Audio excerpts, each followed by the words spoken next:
Assalamualaikum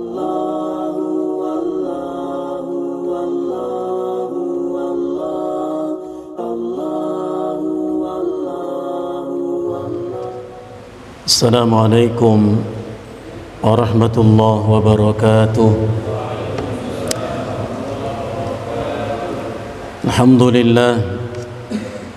Alhamdulillahi hamdan katsiran tayyiban mubarakan fihi mubarakan alaihi kama yuhibbu rabbuna wa yarda.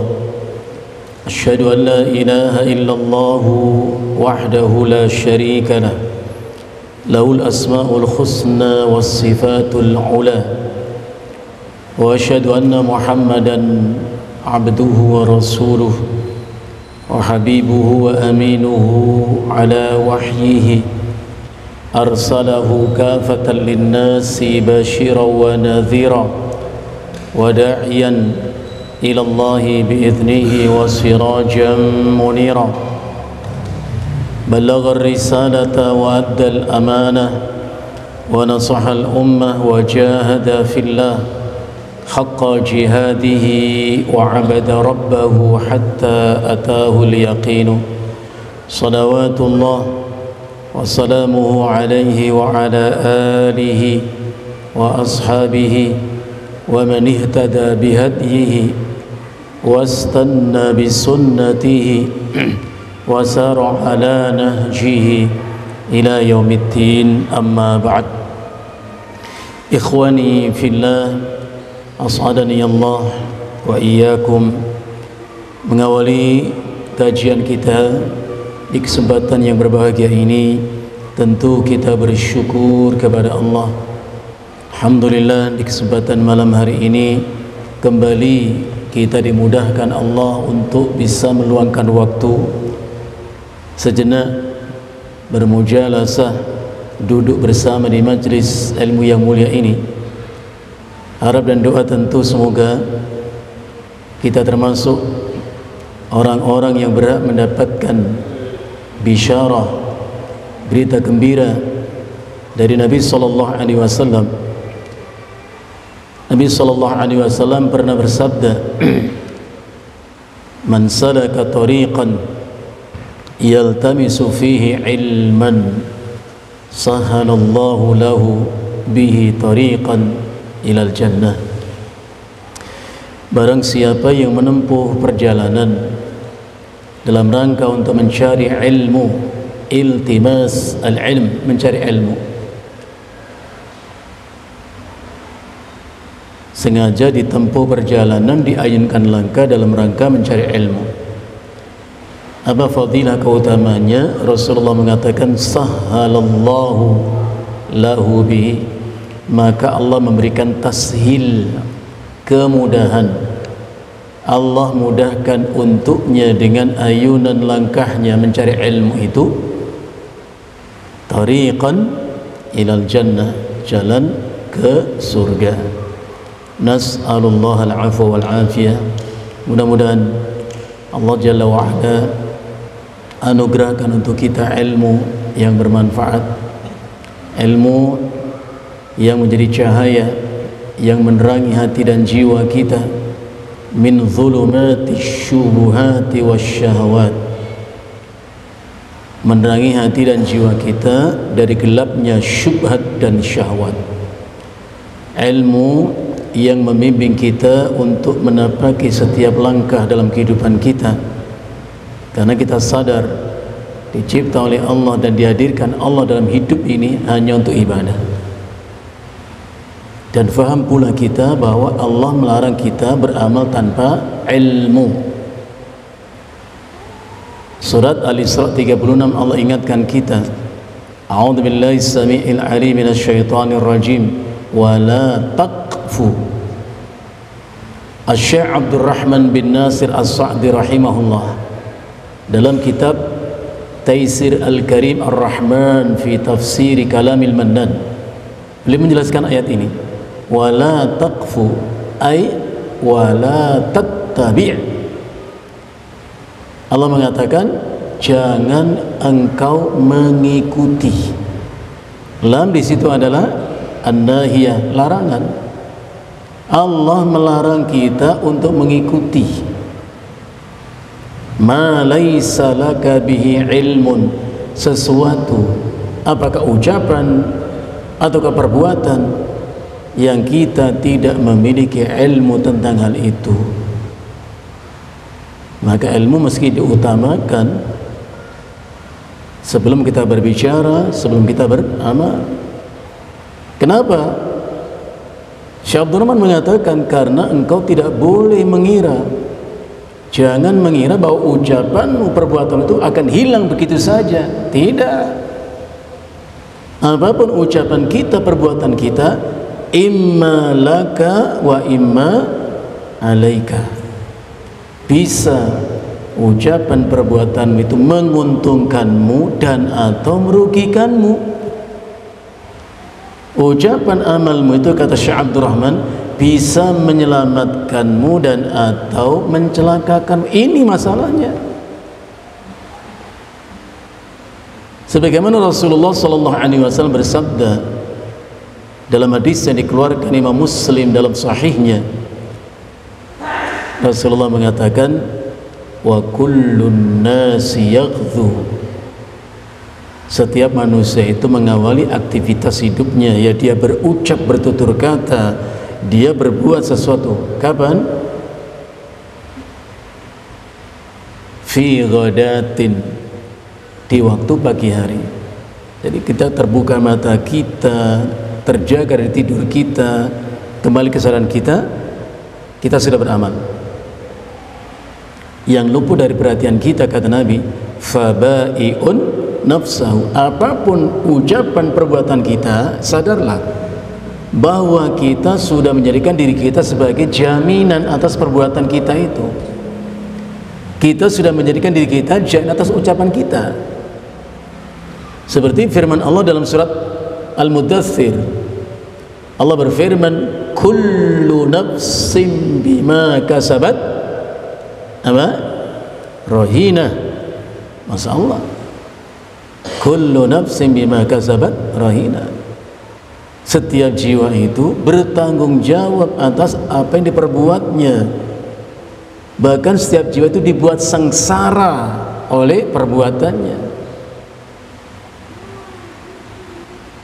Maka kemungkinan dua, kata Nabi, dengan amal kita itu, famu'tikuha, apakah dengan amal-amalnya itu dia diselamatkan dari atap neraka, masuk ke dalam surga, au mubiquha, itu ucapan Nabi, atau justru karena amal ucapan itulah ia dicampakkan ke neraka. Bagaimana kita nggak hati-hati? Bahkan Rasulullah sallallahu alaihi wasallam mengingatkan kita, innal abda la yatakallamu bil kalimati, sungguh, kata Nabi, ada seseorang yang mengatakan satu kata, dia ucap satu kata, la yatabayyanu fiha, yang ia tidak memperhatikan ucapannya itu. Imam Nawawi mengatakan tidak diperhatikan baik dan atau buruknya ucapannya itu, manfaat atau mudaratnya nggak diperhitungkan. Apa akibatnya? Nabi mengatakan, yazillu biha finnar, satu kata yang diucap itu menyebabkan ia tergelincir masuk ke dalam neraka. Ab'ada ma bainal masyriqi ilal maghrib, yang dalamnya neraka itu lebih dari jarak timur dan barat. Subhanallah. Nah, inilah yang memotivasi kita, mendorong kita untuk terus belajar, at-tazawwud bil ilmi, at-tasalluh, membekali dengan ilmu, agar ucapan kita, perbuatan kita mendatangkan kebaikan dan kemanfaatan. Nas'alullah al-'afwa wal 'afiyah. Ikhwani fillah, Al-Imam Ibnu Majah dalam kitab sunannya, yakni kitab Sunan Ibnu Majah, menurunkan suatu riwayat yang diterima dari Abdullah ibn Umar radhiyallahu anhuma. Abdullah bin Umar berkata, kuntu ma'a Rasulillah sallallahu alaihi wasallam, saya pernah ada bersama Rasulullah sallallahu alaihi wasallam. Faja'ahu rajulun minal ansar, tiba-tiba datanglah seorang lelaki dari kalangan Ansar. Fasallama 'alan nabiy sallallahu alaihi wasallam, lelaki Ansar itu menghampiri Nabi seraya mengucapkan salam. Dan itu sunnah hak seorang muslim itu kalau ketemu saudara muslimnya mengucapkan salam. Kemudian laki-laki itu mengucapkan, ya Rasulullah, ayyul mu'minina afdalu, wahai Rasulullah, orang-orang beriman yang seperti apakah yang paling utama? Afdal bermakna aktsaruhum fadlan, yang paling banyak keutamaannya di sisi Allah. Menunjukkan apa? Semua orang beriman itu mulia di sisi Allah. Namun makam tingkatan orang itu beda-beda di sisi Allah. Semua orang beriman mulia karena imannya, tapi ada yang lebih mulia dari orang itu, dan ada yang paling mulia karena iman itu mutafawitah, tingkatnya beda-beda, enggak satu strata, enggak satu level. Iman itu mutafadilah, ya, beda-beda tingkatannya, semua beriman. Antum tentu masih ingat ya ucapan Nabi ya, al-mu'minul qawiyyu khairun wa ahabbu ilallah minal mu'mini adh-dha'if. Orang yang beriman dan kuat imannya itu lebih baik dan lebih dicintai oleh Allah minal mu'mini dhaif, daripada orang yang beriman hanya lemah dalam keimanannya. Semua orang beriman Allah cintai, tapi kalau kuat iman kita, lebih Allah cinta, lebih baik. Nah, ujung kalimat itu Rasulullah mengatakan apa? Wa fihima khairun, dan pada keduanya ada kebaikan. Asal beriman baik, tapi kalau kuat iman kita lebih baik, lebih Allah cintai daripada orang lemah iman. Ini targhib namanya. Jangan mengatakan yang penting saya punya iman walaupun lemah. Jangan, ambil yang terbaik.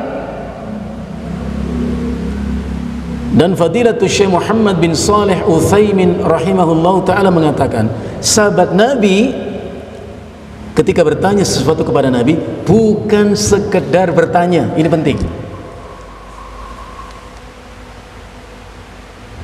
Kan kita kadang-kadang, kenapa Bapak tanya seperti itu? Enggak Ustadz, cuman pengen tanya saja. Pengen tanya saja. La ilaha illallah. Saya ingat Asy-Syaikh Sulaiman Ar-Ruhaili rahimahullahu ta'ala, hafidhahullahu ta'ala. Beliau ditanya satu pertanyaan, Syekh, apa sih bedanya antara syaitan dengan iblis?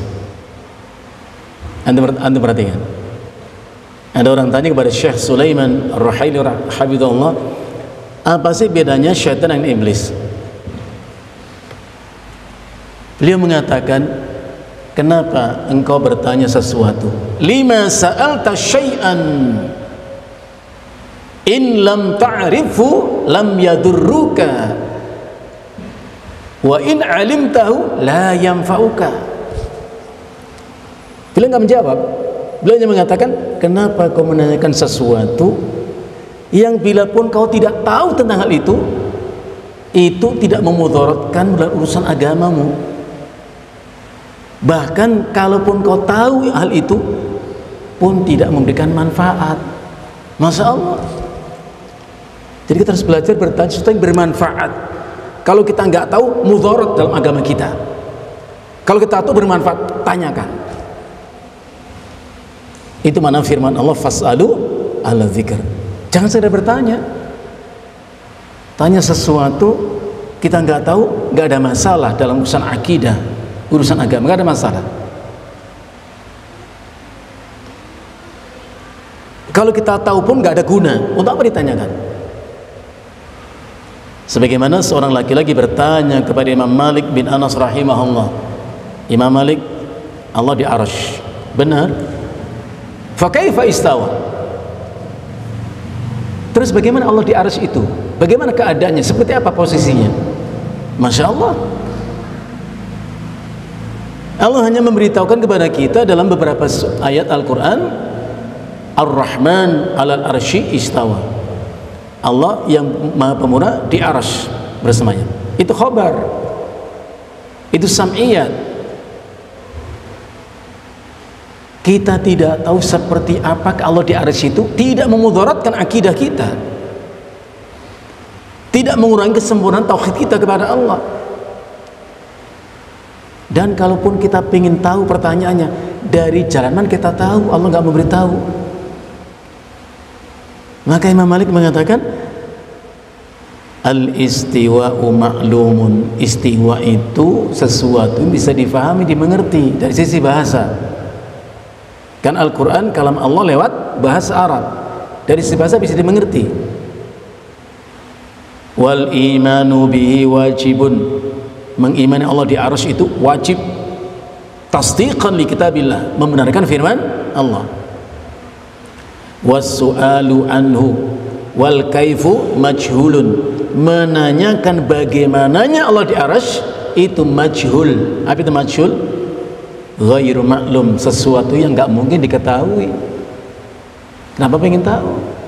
Sesuatu yang tidak mungkin diketahui dan tidak ada jalan untuk mengetahui. Was-su'alu anhu bid'atun. Menanyakan sesuatu tentang itu merupakan perkara yang diada-adakan. Sahabat nggak ada yang tanya seperti itu. Jadi menarik. Jadi sahabat bertanya sesuatu itu sesuatu yang bermanfaat. Kalau tanya tentang kebaikan, mereka ingin mendapatkan kebaikan itu. Bertanya tentang keburukan untuk menghindari. Contoh, Hudzaifah ibn al-Yaman radhiyallahu an bercerita, kana an-nasu yas'aluna Rasulullah sallallahu alaihi wasallam 'anil khair. Banyak orang datang dan bertanya kepada Rasulullah sallallahu alaihi wasallam tentang kebaikan-kebaikan. Wa kuntu sa'altuhu 'anil syarri, sementara aku bertanya kepada Nabi tentang apa? Keburukan. Kenapa ditanyakan keburukan? Ma khafata ayyudrikani, aku khawatir kalau aku tidak tahu keburukan, aku enggak selamat dari keburukan itu. Maka Syekh Shalih Fauzan mengatakan, man la ya'rifu syarra yushiku ayyaqa'a fi. Orang yang tidak mengetahui, tidak mengenali keburukan, tidak selamat dari keburukan. Jadi dua-duanya penting. Menanyakan kebaikan untuk kita mendapatkannya, kebaikan itu, menanyakan keburukan supaya kita bisa menghindarinya. Maka dalam satu hadis Rasulullah mengatakan, innahu lam yakun nabiyyun qabli. Sesungguhnya tidak ada seorang nabi pun sebelum aku, termasuk aku, kata Nabi, illa kana haqqan alaih, melainkan wajib bagi seorang nabi itu apa? Ayyadulla ummatahu ala khairi ma ya'lamuhu lahum.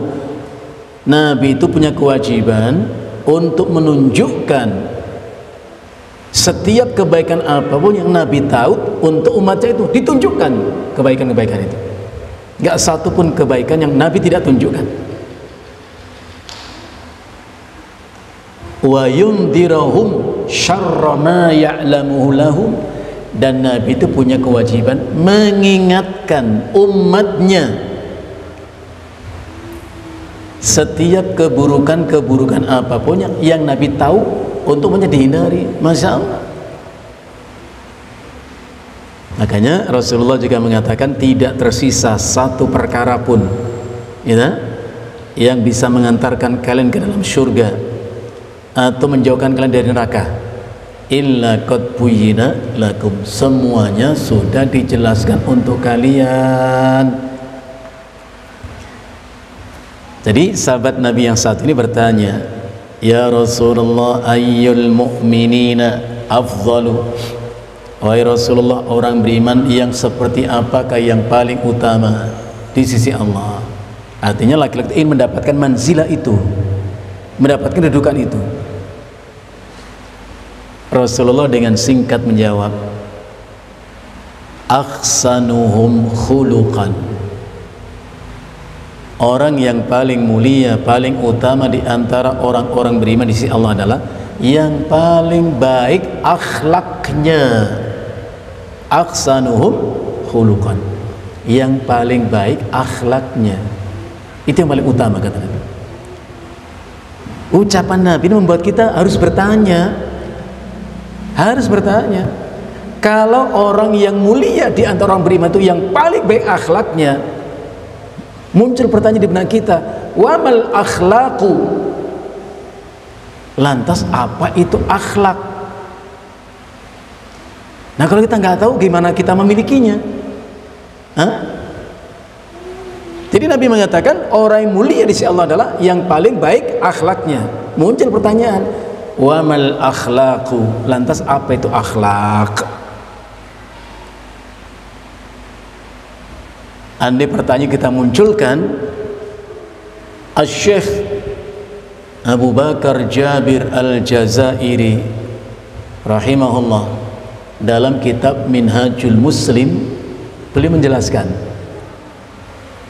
inilah mengamalkan firman Allah, fas'alu ala dzikri, tanyakan kepada ahlu dzikr, ahlul ilmi, tanyakan. Maka belajar, sering saya sampaikan, apa sih belajar? Apa sih mencari ilmu itu?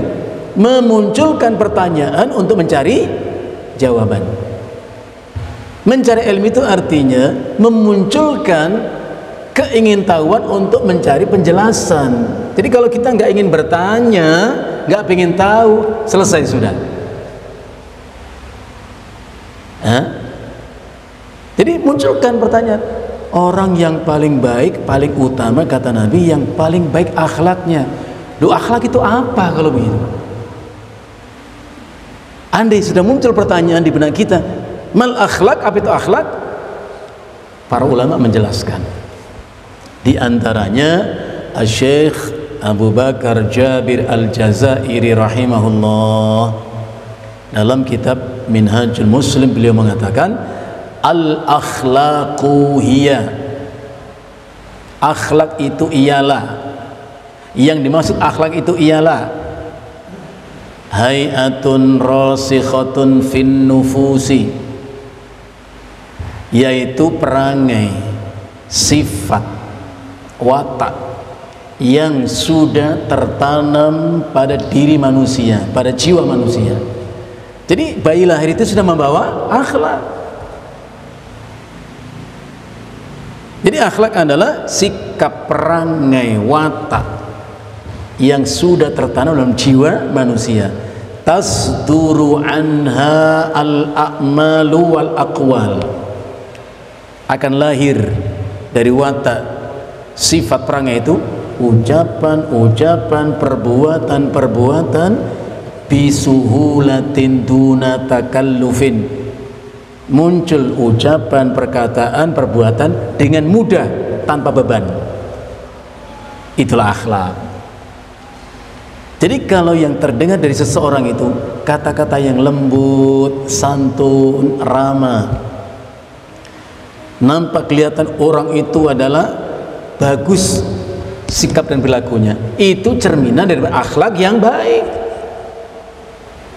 Atau sebaliknya, yang terdengar dari orang itu ucapan yang kasar, suka menghina, memfitnah, mencela, mencerca, atau perbuatan itu jahat, itu merupakan refleksi cerminan akhlak yang buruk. Gak bisa dihindari itu. Jangan kita mengatakan walaupun ucapan saya kasar, saya suka nyakiti orang, hati saya baik. Salah yang begitu, Mak. Karena itu Rasulullah sallallahu alaihi wasallam ingatkan kita, la yastaqimu imanu 'abdin hatta yastaqima qalbuhu. Nabi mengatakan tidak akan baik iman seseorang itu sampai baik hatinya. Lagi-lagi munculkan pertanyaan, kenapa? Apa korelasi antara iman dengan hati? Jawaban kita adalah iman itu maqarruhu fil qalbi, tempatnya itu di hati bukan di lisan. Iman itu adanya di hati bukan di lisan. Allah Subhanahu wa ta'ala menghibur hati Nabi sallallahu alaihi wasallam yang amat sangat sedih. Nabi sedih, namanya manusia, punya rasa sedih. Nabi sedih.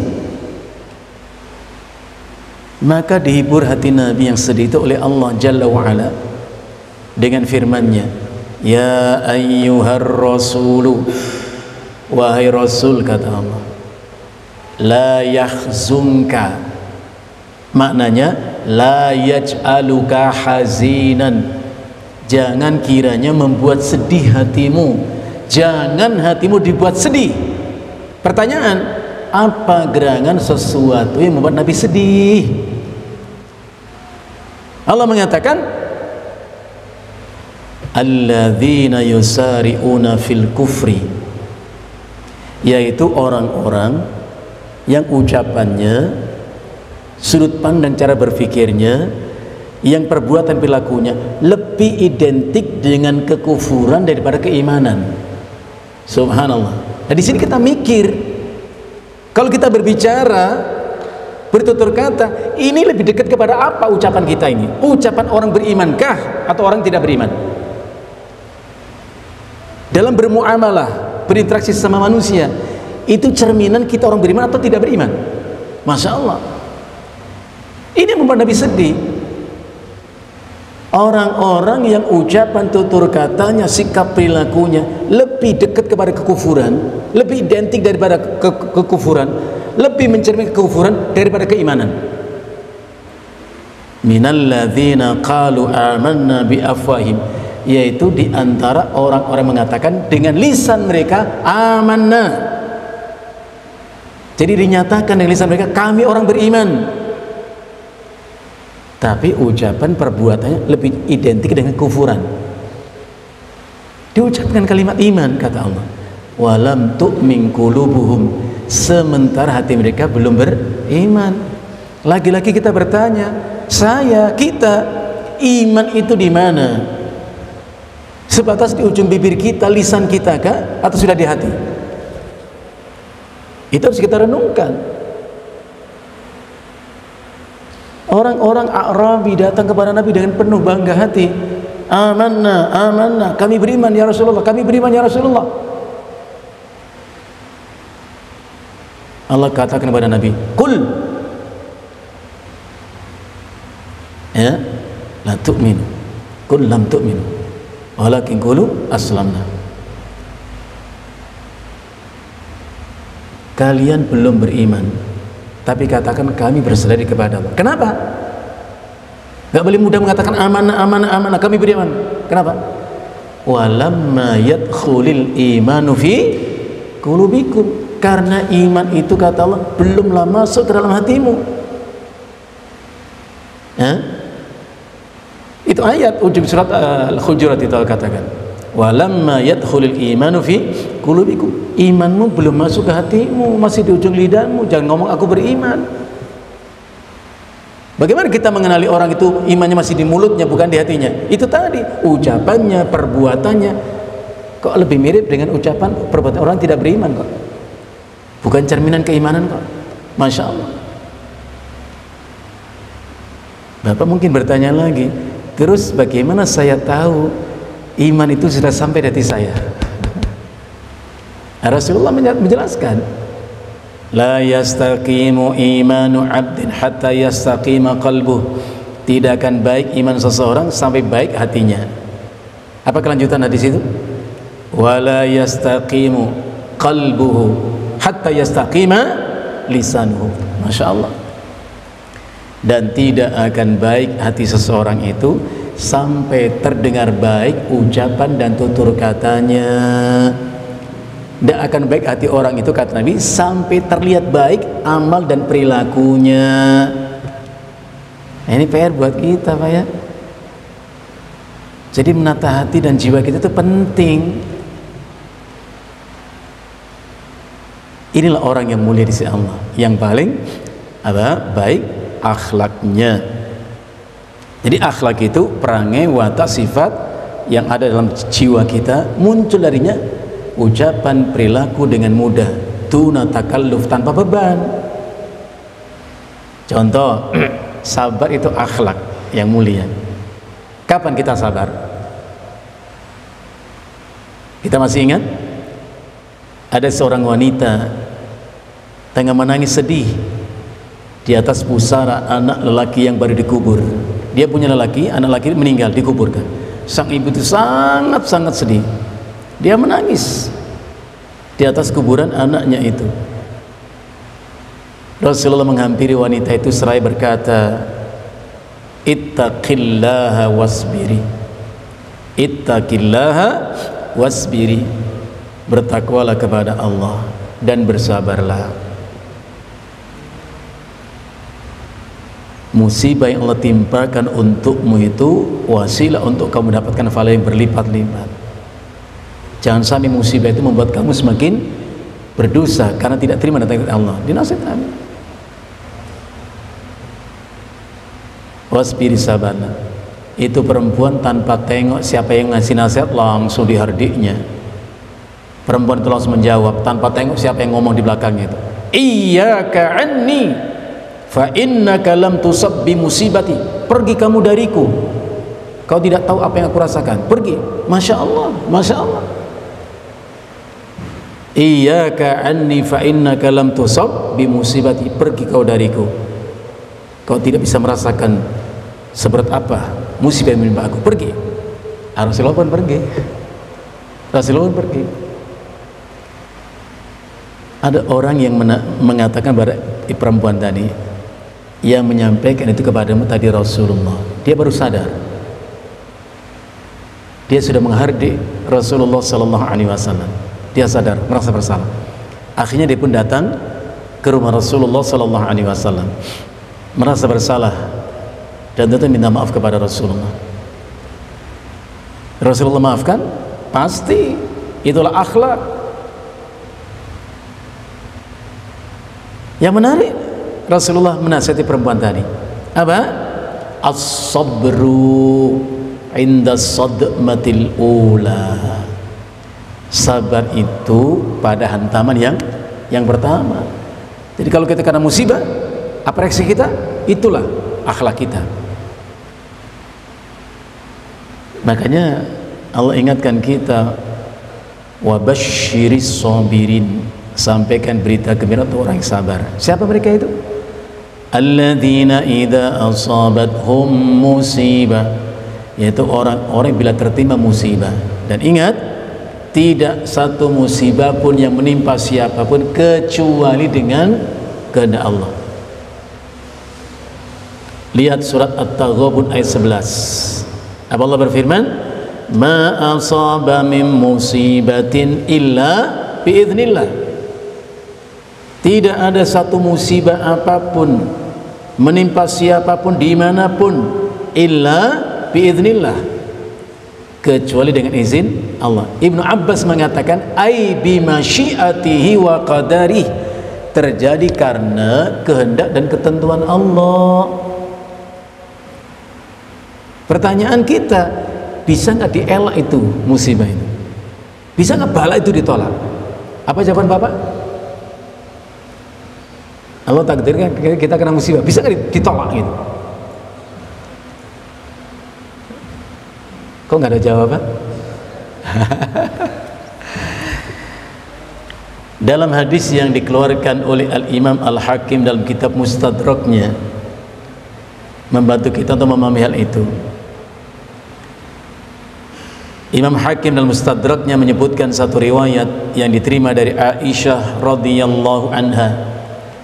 Nabi sallallahu alaihi wasallam bersabda, la yughni hadarun min qadarin, yang artinya tak berguna apa-apa kehati-hatian bila berhadapan dengan takdir. Jadi orang celaka kena musibah bukan karena nggak hati-hati. Itu ucapan Nabi. Tidak ada guna kehati-hatian bila berhadapan dengan takdir. Bahkan Ibnu Majah dalam kitab Sunannya, Allah berfirman, ya Muhammad, inni idza qadaitu qada'an la yuraddu. Wahai Muhammad, kata Allah, sesungguhnya aku bila menentukan satu ketentuan gak ada bisa menolaknya. Tapi berita gembiranya ada dari Nabi, wa innad du'a yanfa', sesungguhnya doa lah yang bermanfaat. Oleh kita dikombin, dipadukan. Hati-hati kita lakukan, jangan lupa doa, jangan lupa doa. Jadi tidak guna hati-hati itu, semata hati nggak ada gunanya kalau ketemu dengan takdir. Yang berguna adalah doa. Nabi kemudian mengatakan, wa innal bala'a qad yanzilu minas sama', ada kalanya bala itu sudah Allah takdirkan turun dari langit ke bumi menimpa seorang hamba Allah. Wa yatalaqqahu du'a, di waktu yang sama hamba Allah itu tengah berdoa, tulus karena Allah doanya, ikhlas karena Allah, sepenuh hati kepada Allah, diangkat doa itu oleh malaikat ke langit, maka bertemulah antara bala dan doa, antara langit dan bumi, mereka saling tolak menolak. Itu hadis. Apa pelajaran kita? Banyak-banyak berdoa. Walaupun Al-Imam Ibnu Qayyim rahimahullah ta'ala menjelaskan ucapan Nabi ini dengan catatan kalau antara bala yang turun dengan doa yang naik itu sama intensitasnya, sama kuatnya, maka tolak menolak, dorong mendorong. Kalau sama-sama kuat, sepadan. Tapi kalau doa kita lemah, bala lebih kuat, kena kita. Bapak pasti bertanya, dan harus bertanya, terus apa gunanya saya berdoa? Toh kena musibah juga, kan begitu? Ibnu Qayyim mengatakan doa akan meringankan efek akibat musibah itu. Ya tadi surat At-Taghabun 11 tadi. Wa may yu'min billahi, siapa yang beriman kepada Allah, dalam arti mengimani musibah itu atas kehendak Allah, yahdi qalba, Allah lapangkan hatinya menerima ketentuan Allah itu. Masya Allah, efeknya lebih ringan, Pak. Maka kalau Bapak berdoa itu kuat atau lemah doa kita itu, ingat doa itu seperti senjata. Ibnu Qayyim mengatakan doa itu Bapak seperti busur panah, ada tali panah, ada anak panah. Oke. Tapi kita sekarang jarang untuk main panah, gitu, main tembak-tembakan aja. Disalib keluar pistol. Kenapa pistol ya deh? Hah? Ditangkap polisi, ciut nyalinya. Kalau anak kita main panah itu bagus, Pak. Itu latihan konsentrasi. Ada beberapa sekolah itu ngajarin anaknya panah, bagus itu. Tapi jangan pakai tawuran, ya enggak. Ya Allah. Ya. Busur panah ada talinya, ada anak panah. Kata Ibnu Qayyim, kalau tali busur itu kencang, maka kita tarik, kita lepas, melesat begitu jauh itu anak panah. Tapi kalau tali busur itu kendor, Pak, tarik, nyut, langsung jatuh di depan kita sendiri. Doa juga begitu. Bapak kalau doa itu serius atau kayak orang jala ikan, lempar aja lah, dapat syukur, nggak dapat nggak apa-apa? Gimana Bapak kira-kira? Bapak selama ini berdoa itu kuat atau lemah doa kita itu? Sungguh-sungguh atau sambil lalu? Sedangkan Rasulullah mengatakan, ud'ullaha wa antum muqinuna bil ijabah. Berdoa kepada dan kau yakin didengar oleh Allah doamu itu. Makanya ulama melarang kita berdoa dengan kalimat misalnya, Allahumma gfirli in syi'ta, ya Allah maafkan aku kalau kau mau juga. Kalau mau maafkan aku. Nggak boleh ngomong begitu. Allahumma rzuqni in syi'ta, ya Allah beri aku rezeki kalau mau. Nggak boleh, itu nggak sungguh-sungguh doa begitu itu. Hah? Lihat indahnya doa Abu Nuwas dalam bait syairnya itu syair ya, bukan hadis ya, menunjukkan ibtihal, kesungguhan dalam berdoa. Ilahi abdukal asi ataka muqirran bidzunubi wa qad da'aka wa in taghfir fa anta lidzaka ahlu wa in tatrud faman narju siwak. Ya Allah, hambamu yang penuh dosa ini datang simpuh di hadapanmu seraya mengakui semua dosa dan salah. Sekiranya kau ampuni dosa hamba ya Allah, aku tahu kau memang Maha Pengampun. Namun bila kau tak ampuni hamba, kepada siapa hamba minta ampunan ya Allah? Jadi sungguh-sungguh. Itulah doa. Jangan sampai doa itu harus kuat, karena doa itu senjata. Nabi sendiri mengatakan ad-doa silahul mu'min. Doa itu senjata. Dengan senjata yang lemah menjadi kuat, yang takut menjadi berani. Tapi ingat, senjata nggak mutlak. Setajam apapun senjata itu ditentukan oleh lengan yang memegang senjata itu, kepiawaian orang yang memegang senjata itu. Lihat orang pandai main samurai itu, masya Allah. Coba kalau kita samurainya tajam, perintah tajam, kita nggak lihat, ya kena kepala kita sendiri itu. Kita lanjutkan. Inilah akhlak. Jadi tercermin dari ucapan dan perbuatan kita dengan mudah, tuna takalluf, tanpa terbebani. Misalnya begini, bapak dimaki-maki orang, terdengar telinga kita, apa reaksi kita? Kalau bapak masih mikir dimaafin atau enggak ya, itu belum akhlak, itu belum akhlak itu, karena masih butuh waktu untuk mikir. Akhlak itu responsif, langsung. Ibnu Abbas dimaki-maki seseorang. Ada bersama Ibnu Abbas, Ikrimah sahabat Ibnu Abbas. Setelah orang itu memaki-maki Ibnu Abbas mengatakan, Ikrimah, orang itu sudah berhenti memaki-maki aku. Kira-kira orang itu butuh apa ya? Ayo kita bantu. Itu akhlak. Masya Allah. Muawiyah Ibn Abi Sufyan radhiyallahu anhuma,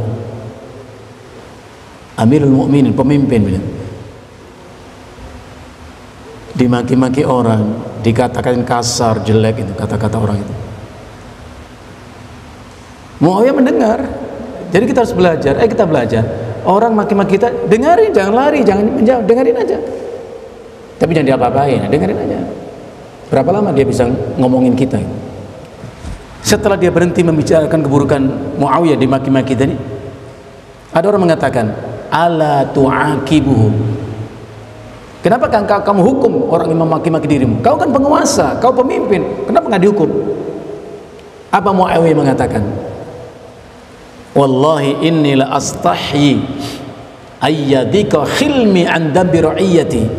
Demi Allah, aku merasa malu kalau sekiranya hilang dari hatiku ini sifat lemah lembutku karena ucapan orang itu. Masya Allah, harus kita praktekkan ini. Dimaki-maki orang kita diam. Kenapa kok diam, kok nggak dibalas? Demi Allah saya malu kalau sampai sifat lemah lembutku di hati ini hilang karena ucapan orang itu. Jadi ada yang kita pertahankan, apa? Kelemah lembutan, akhlak. Maka Rasulullah sallallahu alaihi wasallam mengatakan, la yakunu rifqu fi syai'in ila zanahu. Tidaklah kelemah lembutan itu ada pada diri seseorang maka menambah kemuliaan orang itu. Wala yunza'u anhu ila syanahu, dan tidak hilang sifat lemah lembut dari orang, nampak kasar dan buruknya perangai orang itu. Masya Allah. Maka kita harus banyak belajar ya. Cari ilmu dulu. Oh begini yang benar, berarti saya salah. Deketi kebenaran itu.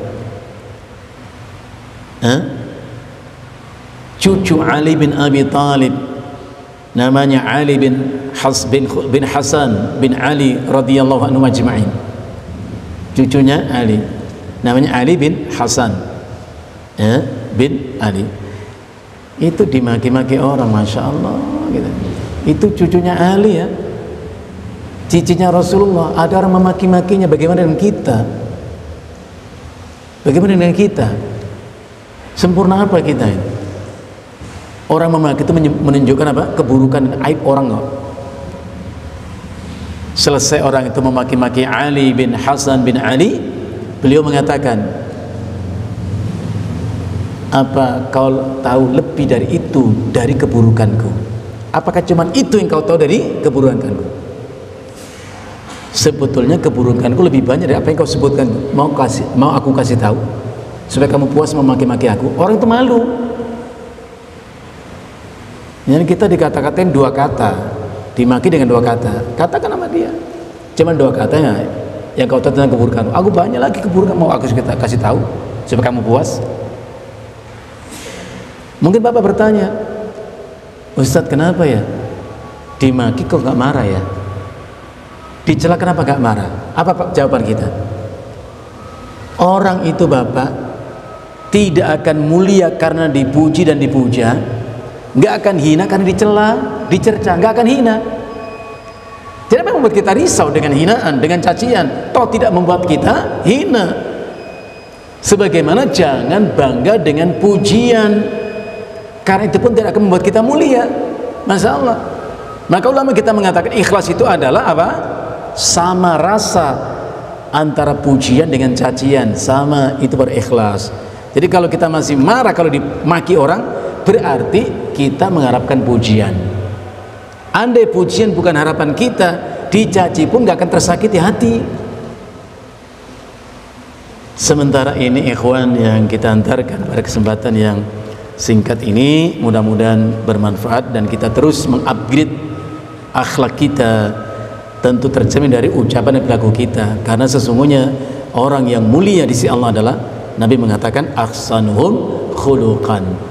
Insyaallah kita lanjut pada kesempatan berikutnya. Semoga Allah senantiasa merahmati dan memberkahi kita semua. Nas'alullah al-'afwa wal 'afiyah.